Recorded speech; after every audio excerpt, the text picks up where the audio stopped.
to episode 134 of the Various and Sundry podcast. I am your host, Matt Harmon, joined live from the Vault Studio on the beautiful campus of Grace College and Theological Seminary by my good friend, my colleague, my co-host, and the man who is an expert in battery-powered mowers, John Scott Sloat. Doc, what's happening?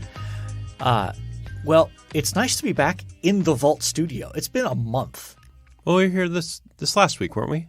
No, last week we did virtual because of your illness. Oh, yes, that's right. Yes. Yeah. Yeah, it has been a month since we've been in here. It's been a month since we've actually sat in the Vault Studio here. So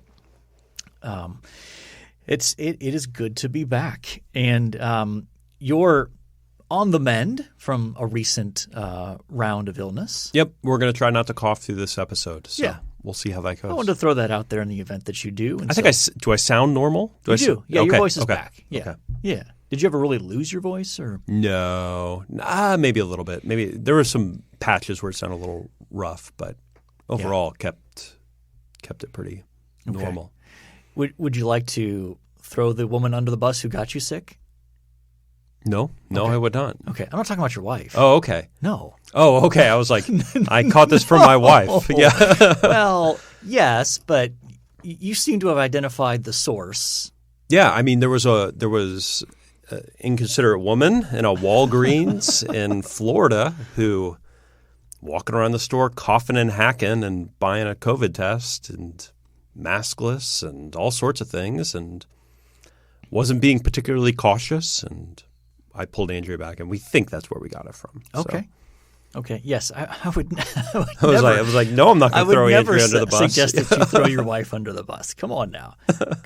But this woman in Florida, sure. Yeah, absolutely. Throw her under a bus. Yeah, she has no name and can't track us down. Be hilarious if she's a listener. That would be remarkable. Yeah. That would be quite remarkable. If you would like to contact the show, so if you are this woman who got John and Andrea sick, you can contact the show on Twitter at VNSPod. You can email the show, variousandsundrypodcast@gmail.com. We are on Facebook and on YouTube, and we would love for you to leave a 5-star rating and a review on whatever platform you access the show. And we are hopeful that you're actually getting this episode because we've now made the transition to a new podcast server, essentially. Yep. And we're hopeful that the episode gets pushed out. We think we're like 99% sure if you listen on an Apple podcast, it'll get to you. Yeah, I think that's Spotify, Amazon Music. Somebody. It's working somehow because we transported episodes over. Yeah, I did it yesterday afternoon. Yeah. And we've had downloads today. Yeah. Through this. And so apparently it's working somehow. Yep. But somehow, some way. Yeah. And just as a friendly reminder, I think we're going to start next week. Next week. I think we're going to try next week. Okay. We're going to add in advertising. Okay. We'll see how it goes. Yeah. It'll be an interesting wrinkle to toss in here. Yeah. How many do we get to pick the number of ad spots? Yeah. Or Yep. So we get to go 2, 3? I think we'll go 2. Where at? Like where in the episode are you thinking? Well, I anticipate one at the end? No. I anticipate between segments, meaning we'll do the intro, The banter. we'll talk sports, then we'll hit a commercial break. Then we'll hit our main topic, another commercial break, and then we'll end with This Day in Sports and One Thing You Like. So just 2. Has anybody reached out to you and said, please don't do commercial breaks, whatever you do? No one said that to me either. Yeah. The reality is if you listen to a lot of podcasts, many of them have advertisements in them. Mm-hmm. And I don't know about you, but unless I'm occupied doing something else, I just hit the fast forward 30 seconds button and skip through them. You know, if I'm mowing, for example, it's not necessarily easy to hit that, so I just tolerate the ads. But this is all part of our plan to get filthy rich. Yeah, or at least a little rich. Or just cover the expenses of the podcast. Yeah. Yep. That'd be a good place to start. That'd be great. That'd be a good place to start. All right. So we'll see how that goes. Let's talk some sports. Yep, let's do it. Not a lot going on. There was the MLB All-Star Game last week in the Home Run Derby. Yep. American League won for like the 8th time in a row. Okay. 9th time in a row. And remind me, they do home field advantage then in the World Series based on that? I think they took that away. They did. Okay. I think they did. Yeah. Because that was a dumb idea. Yeah. Yeah. And the Home Run Derby. Your boy Pete didn't three-peat. He did not. No, he ran into a rookie that went to the finals but ultimately lost in the finals. Yeah. And then so where are your Mets at as they start the – I mean, we call it the second half of the season, but more than half of the games have been played. Yeah. So for our purposes, the second half of the season, they are currently – let me check the actual standings. They are a game and a half up on the Braves. Because the Braves have caught fire since like May, right? Yeah, probably midway through June, through most of July, they have really caught on fire. I think won like 15 in a row, somewhere in there. And that helps your standing, you know. Most certainly. So, yeah, we're a game and a half up. Hopefully we remain there. And we'll see. It's going to be a good race. Of the teams that can win the World Series, I think the Mets and the Braves are both there. So. Okay. And when are you getting Scherzer back? Scherzer's back. He is. Yeah, so he pitched 2 games before the All-Star break and then 1 after. DeGrom is on his way back. I think he's going to do 1 more minor league start and then he'll be back. So maybe about a week for DeGrom to come back, and then we'll be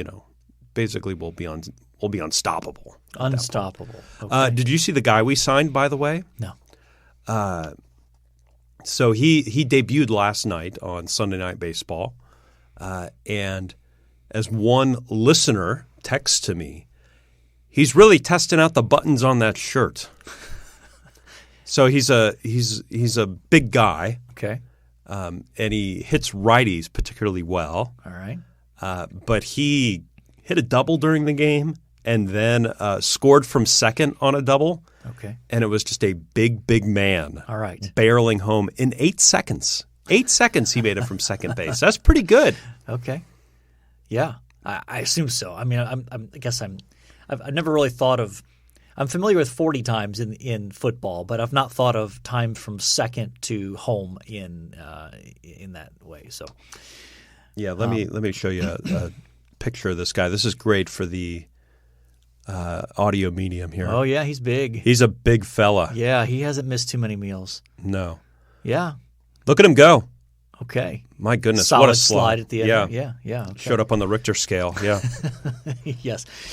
I caught probably 10 minutes of that game. That was against the Padres last night, wasn't it? Yep. I caught probably 10 minutes of that game last night, just flipping through.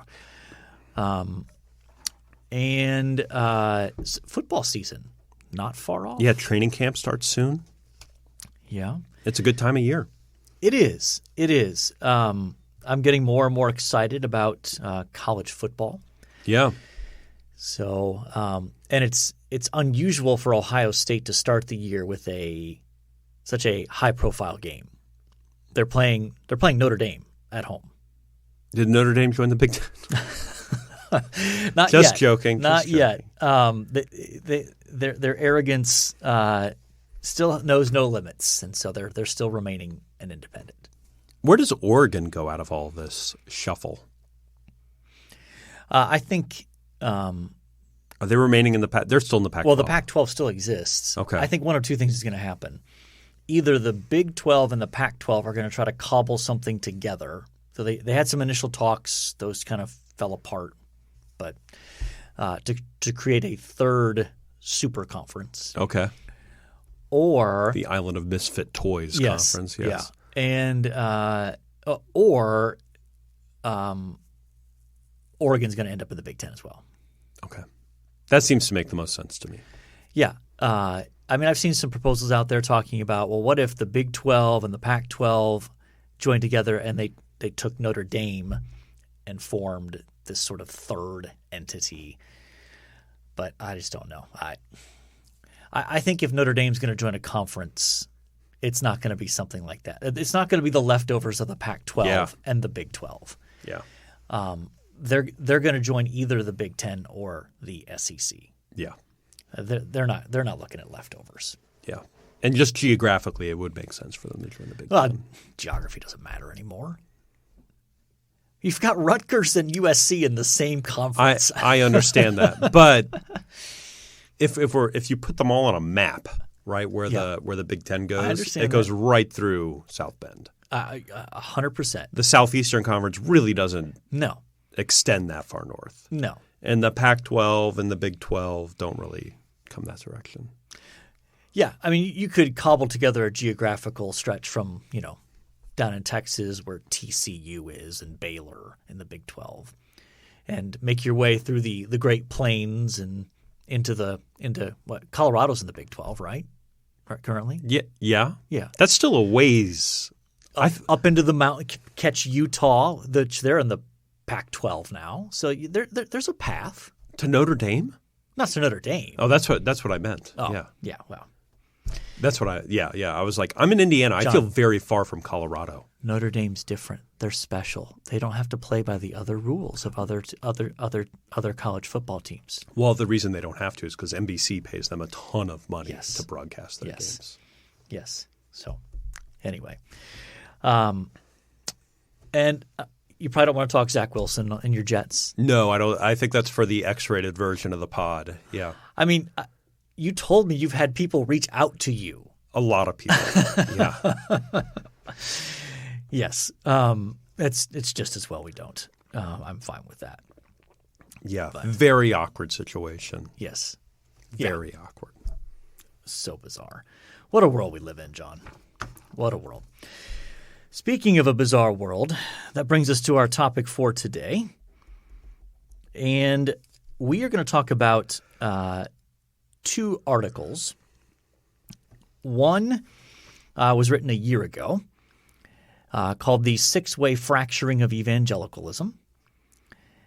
And the second one came out, which I don't remember seeing that original article when it came out a year ago. Nope, me either. But I did see the follow-up article that came out the last couple weeks called 1 Year Later, Reflecting on Evangelicalism's Six-Way Fracturing.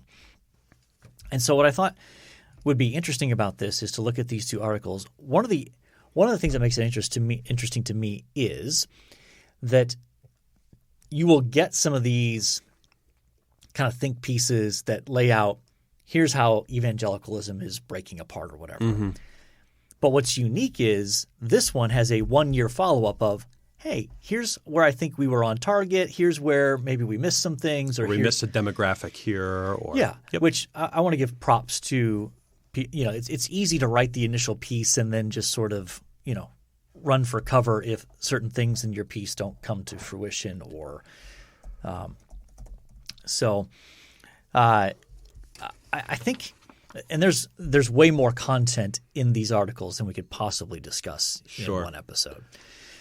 But what I wanted to do is I'm going to have us summarize the 6 ways they see evangelicalism fracturing, breaking down, and then highlight some of their sort of 1 year later thoughts. And, from there we can take the discussion in a variety of different directions depending on what we want to do. So, both are relatively long articles. So, although nothing's as long as that David Brooks article we did. Oh gosh, my goodness, that's a small pamphlet, a small booklet. Yeah. Would it be helpful to start? They framed the article around a Tim Dalrymple quote, and Tim Dalrymple is the CEO of Christianity Today, or was at least. Was at that time. I believe he is no longer in that role. And he said that new fractures are forming within American evangelical movement, fractures that do not run along usual regional, denominational, ethnic, or political lines. Couples, families, friends, and congregations, once united in their commitment to Christ, are now divided over seemingly irreconcilable views of the world. In fact, they are not merely dividing, but becoming incomprehensible to one another. Yeah. I think that's probably right. Yeah. It might be slightly overstated, but incomprehensible is a strong term. It is. It's a strong term. And again, I think I will preface all of this discussion with, I think if your perception, if a person's perception of the evangelical movement is strictly dependent upon social media and and media in general, then it's going to be skewed. Mm-hmm. Inevitably, it's going to be skewed because there are vast swaths of people who would identify themselves as evangelical who have no presence and no interest in what's going on social media. Yeah. So I think all of these analyses, you have to kind of put that caveat in there of if you're gathering your primary evidence for this just based on social media, then you probably have a skewed perspective. I'm not saying that's what this article does, but okay, so let's lay out the 6 ways that they say evangelicalism is fracturing. Yeah, basically the 6 groups or right. Or camps. Why don't we go? We'll tag team back and forth. I'll take number 1, and this is on a sort of spectrum here. First, he has the neo-fundamentalist evangelicals. These are people who have deep concerns about both political and theological liberalism.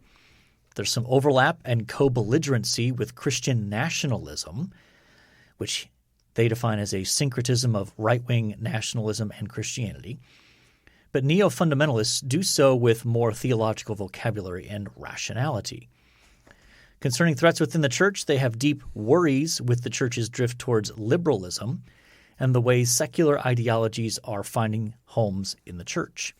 Outside the church, they are concerned by the culture's increasing hostility to Christianity, most prominently from mass media, social media, and the government. Mm-hmm. Why don't you take number 2? Okay. Mainstream evangelicals. Historically, this term has been Protestants who hold to the Bebington Quadrilateral, conversionism, activism, biblicism, and crucentrism. That's always a fun one. The emphasis of this group is on the fulfillment of the Great Commission concerning threats within the church. They share some concerns for the secular right's influence on Christianity, including the destructive pull of Christian nationalism, but are far more concerned by the secular left's influence and the desire to assimilate, since the world is still remains so hostile. Outside the church, they are likely uncomfortable with the rhetoric Trump and other conservatives use, but view this direction as the lesser of 2 evils. Okay, number 3, neo-evangelical. People who would see themselves as global evangelicals and are doctrinally evangelicals, with some philosophy of ministry differences, but no longer use the term evangelical in some circumstances in the American context, as the term as an identifier has evolved to be more political than theological. Within the church, they are highly concerned by conservative Christianity's acceptance of Trump and failure to engage on topics of race and sexuality in helpful ways, but they have not totally abandoned evangelical identification and likely still labor in churches with the broadest spectrum of these groups.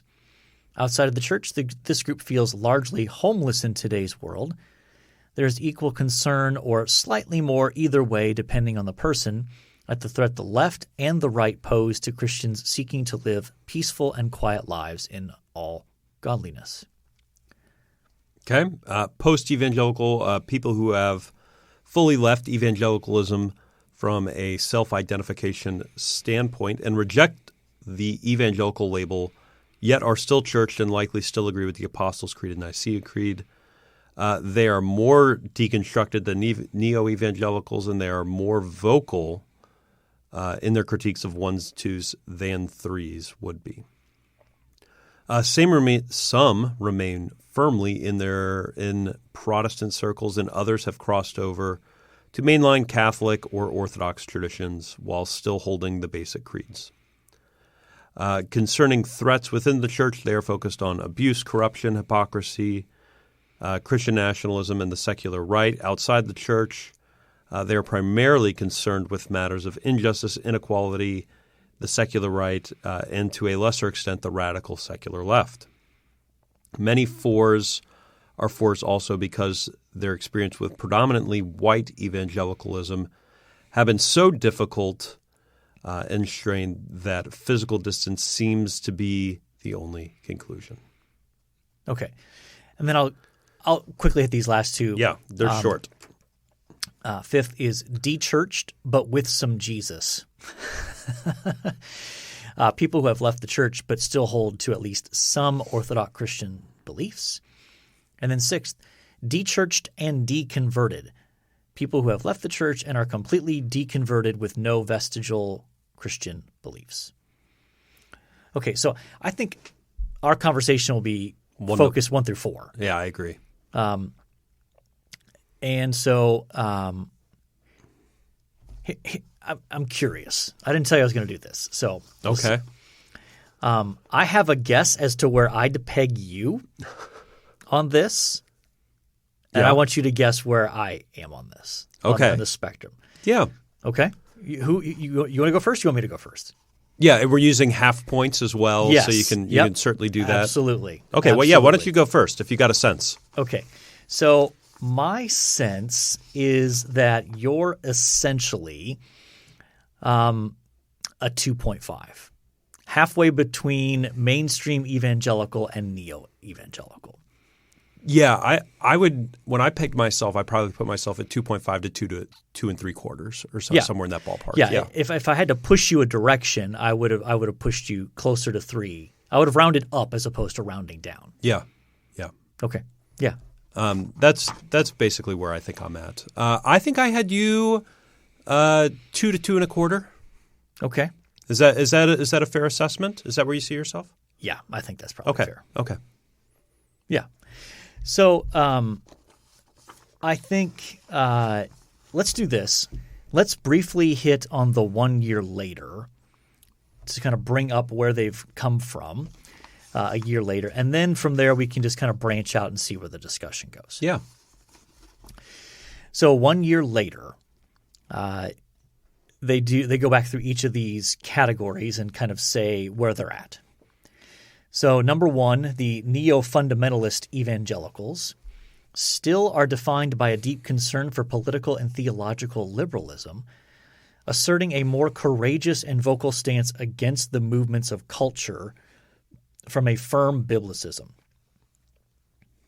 Okay, mainstream evangelicals, got to be careful. Yeah.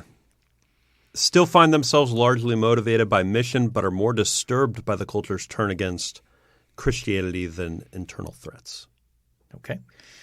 And number 3, neo-evangelicals still see themselves as the winsome and moderate alternative to the rhetoric they see from ones and twos, willing to critique both their left and their right, leaving them feeling largely adrift. Mm-hmm. It's very evident that the articles are written from the 3 perspective. Yeah. Right. I mean, no other one gets like, these how these people feel, then but he does for the 3s, which is funny. And 4s have even more powerfully rejected evangelical labels with their further exposing of abuse, corruption, hypocrisy in the church. They find themselves in a place of deconstruction, by which they mean the healthy practice of deconstructing the cultural idols that had been added to the expressions of Christianity they previously moved in. Such deconstruction is viewed externally as the deconstruction of Christianity itself, leading groups 1 and 2, possibly even some 3s, to view them as on the path to de-churching and deconverting. Yeah. Okay. So and he says virtually nothing about the 4s and the 5s in that list. You mean 5s and 6s? 5s and 6s, excuse me. Yeah. Yep. Yeah, because he's basically like, they're gone. They're gone. They've essentially left. Yep. So what's your take on the taxonomy itself? Like, as you look through these 6 categories, and really our interest is in 1 through 4. Mm-hmm. How do you feel like do you think that's a reasonable way of categorizing evangelicalism? Yeah, so I'm going to talk 5 and 6 for just a second, even though we just said 1 to 4. I virtually see those as similar. 5 and 6? Yeah, I agree. Yeah, virtually the same. And I don't think having people leave evangelicalism is a new phenomenon at all. It's something that's happened regularly. And every generation has this. So, I mean, the Bible has the category of apostasy. Yeah. I mean, that's and that may seem like a harsh term in today's context. Some people would see that as a harsh term. But, so people leaving the church and leaving the faith is not new. My sense is I feel like I know a lot of 2s and 3s, and I know a couple 1s and a couple 4s. Okay. And it rings true to my experience. I would say 1s and 4s are definitely the most vocal groups. You think 1s and 4s are most vocal? Mm-hmm. Yeah, I think that's probably right. I do think I think this taxonomy is helpful. And in the article itself, they make it clear, there are plenty of people, just as we kind of pegged each other in terms of a number on the scale. Yeah. There are half steps there are decimal points in between. So yeah. And I think that what do you think about – it seems like the big difference between the 2s and the 3s, so between the mainstream evangelicals and the neo-evangelicals, that the big difference is – or one of the key differences here is where is the biggest threat to the church coming from? Mm-hmm. And therefore what should be to whatever extent the church should focus on threats. Yeah. And that can be that how you parse that out varies greatly. Oh yeah, for sure. But I think this scale is probably correct, at least in my perspective. That's a pretty defining question. Would you agree? Yeah, I think so. I think whether it's liberalism as defined by the party, mm-hmm. The left end of the Democratic Party, or if it's some of – I'm trying to think of a way to phrase this that some of the more militant moves of the right. Mm-hmm. Is that a fair way to – Yeah, I think that's probably fair. To categorize the two of them? Yeah, I mean I think the question kind of boils down to which deserves more attention and more energy to thwart. Mm-hmm. Because I think 2s and 3s will both agree that there's dangers on the ends of the spectrum. Oh, yeah. And so the question is, which is a greater threat? Is it the elements of the right that seem wedded to the quest for power and influence, mm-hmm. And are sort of abandoning the gospel and Christian ethics in order to get it? Yeah. Is that the greater threat? Or is it the infiltration of progressive and worldly ideologies into the church? Mm-hmm. Does that seem like a fair way of stating it? Yeah.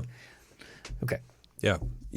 I'd say even the left questioning the foundation of identities is a pretty big threat. Mm-hmm. I think what other things from these two articles struck you?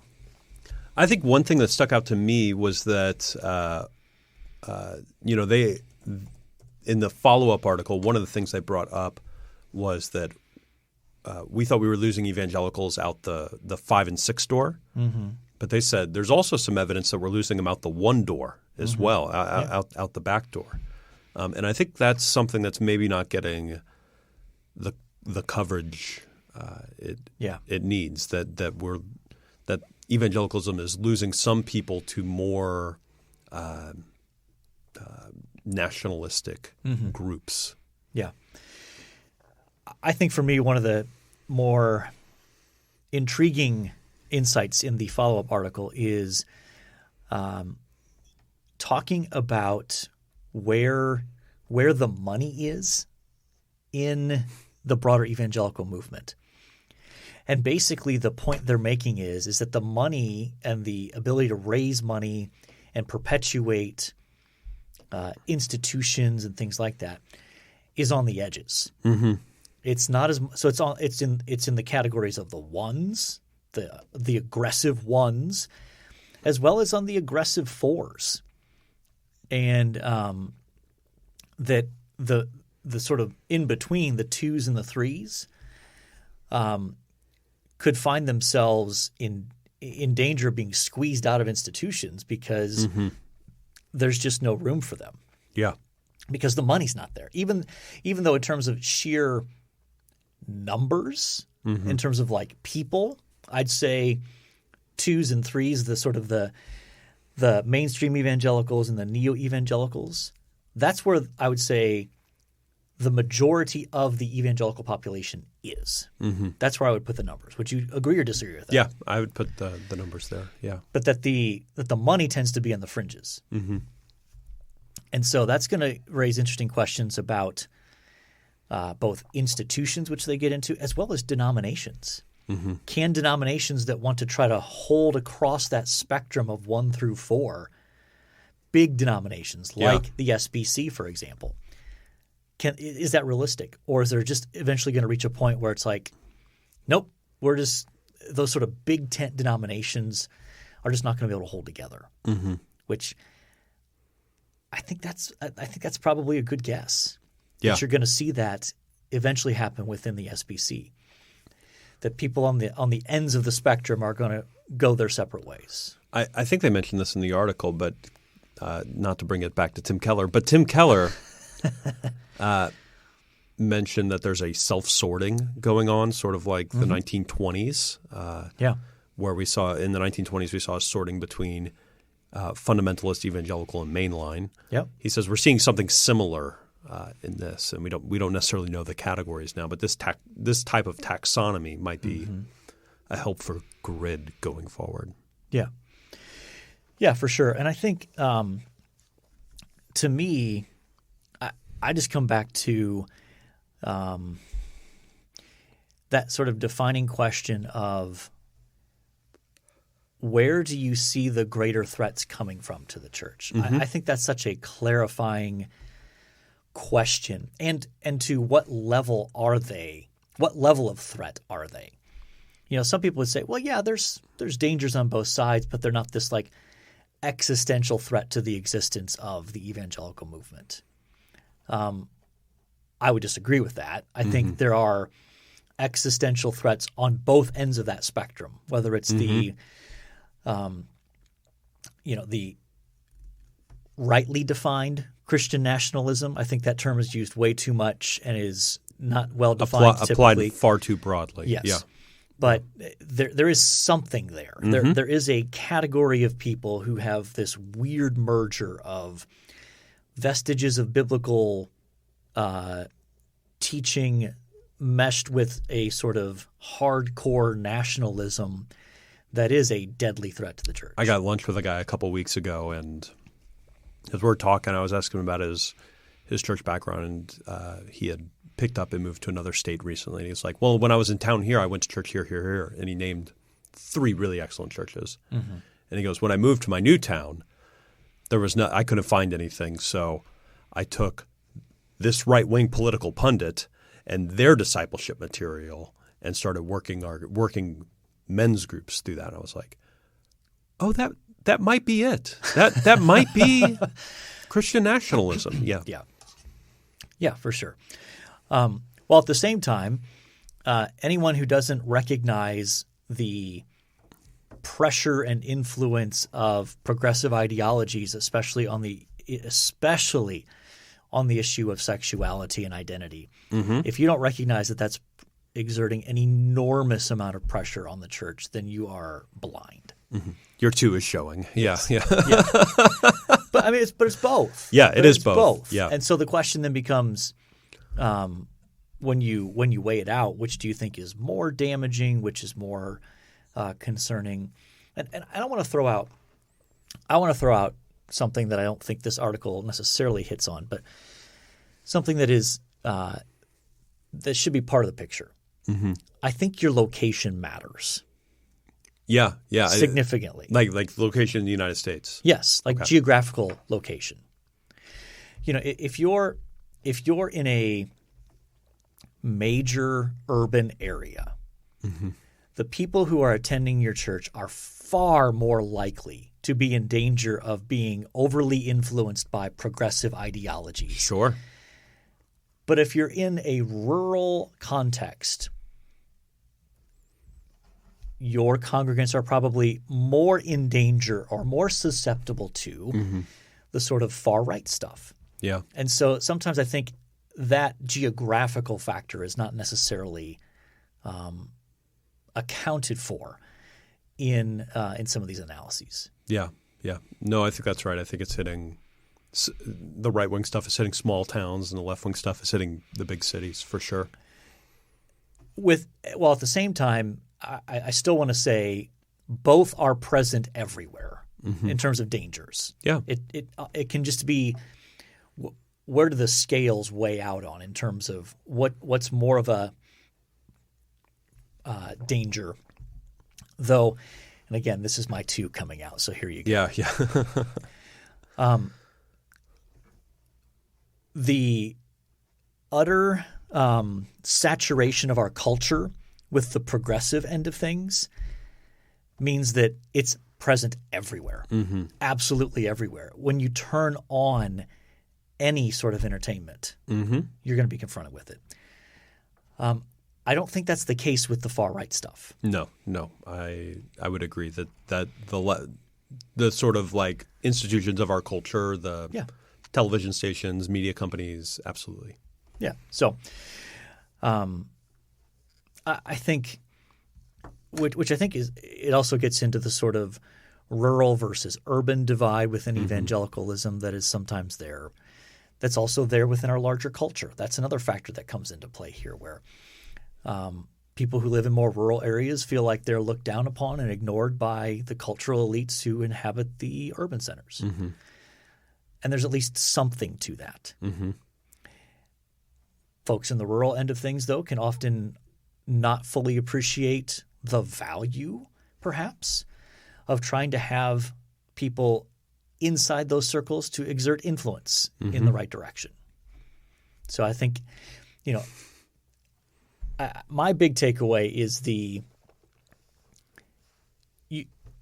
for the local pastor, wherever you're at, whether you're serving in a suburban or urban context or a rural context, understanding your own context is key. Yeah.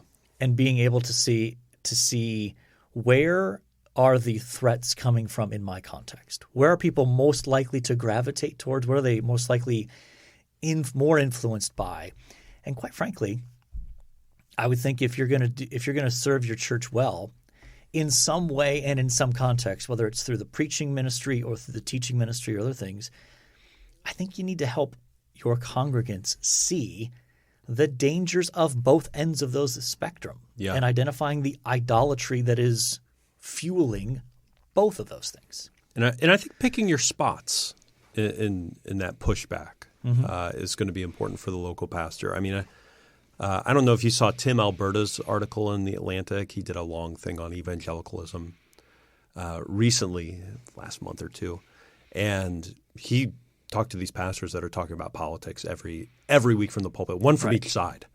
It was just like, oh my goodness, like your people don't need that. Yeah, your people are getting a steady diet of that at home. Yeah, give them something that has more life to it. Give them. I was reading Thomas Watson, Picture of a Godly Man with a Pencil Drawn. Have you seen this book? No, I don't think so. It's marvelous. It's really good. And he's talking about, you're struggling with this? Run to Christ. This is going on. Run to Christ. And mm-hmm. I think that's my hope in the, give timely pushback on these things. But at the end of the day, run to Christ. Yeah. Yeah, absolutely. And, the in one sense, the simplicity of keep the main thing the main thing. Yeah. And that's where part of it gets back to as well. What's your understanding of the mission of the church? Mm-hmm. Is the mission of the church to preach the gospel and to disciple and to do that? Or is it broader than that and therefore, going to pick up some of that other stuff? So we will have links to these articles in the show notes. Yep. And also, I've got a link here. We'll make sure this gets in. If we figure out how to do show notes in the new provider. Yeah, we will. Kevin DeYoung did a different taxonomy, like a 4-part, sort of 4-category taxonomy that I think is also interesting, worth considering. So we'll have a link to that as well. Okay. We're ready to do today in let's sports do history? it. All right. Today in sports history, July 26th. 1970, the Cincinnati Reds, Johnny Bench hits 3 consecutive home runs off Philadelphia Philly. Steve Carlton. Yeah.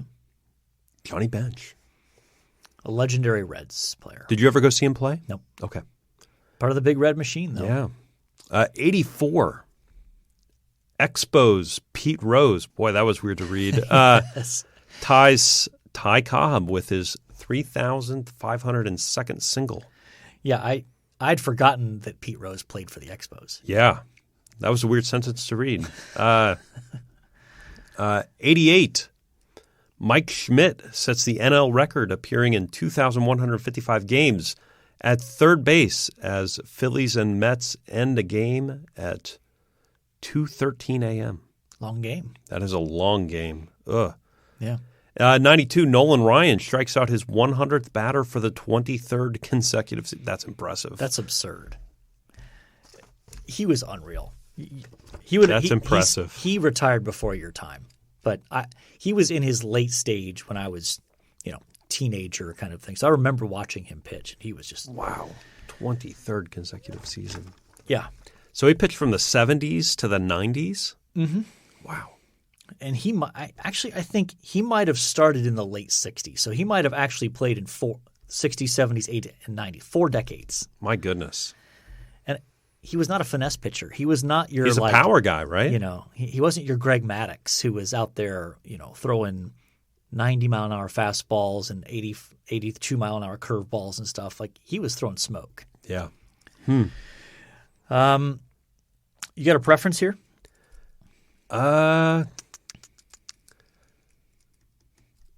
My goodness, Nolan Ryan's thing is so impressive, but it feels like we chose Nolan Ryan not that long ago, right? Probably. He's that good. Maybe. What do you think about Pete Rose? Well, that's a big question. In this instance, since he can't even get into the Hall of Fame, can he get in today in sports history? Sure. Though I think we've mentioned him before as well. So if we're looking off the radar, then we need to go either Mike Schmidt or Johnny Bench. I'm more interested in Johnny Bench, probably. Okay, let's do that. Yeah. One thing you liked?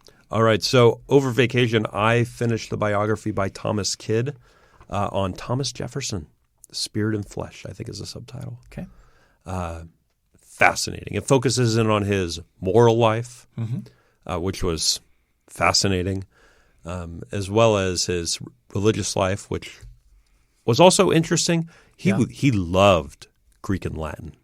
Loved Greek and Latin. I mean, why wouldn't he? He loved the Septuagint. He often spoke of how much he loved reading the Psalms in Greek. Well, he's onto something there. And then his financial life was the third aspect of that book, and that was fascinating. So, how much did it dive into his, for lack of a better term, relationship with Sally, one of the slave women? Sally, that was her name, right? Yeah. Quite a bit. So they deal with it. He deals with it quite a bit. He brought her to France with him when he moved to France, and I believe consummated that relationship there. Okay. I mean, I know there's all sorts of discussion about descendants and that sort of thing being traced back to that definitely falls under the category of moral life. So yeah. Yes, for sure. But essentially a deist, correct? Or is he beyond that? I think essentially a deist.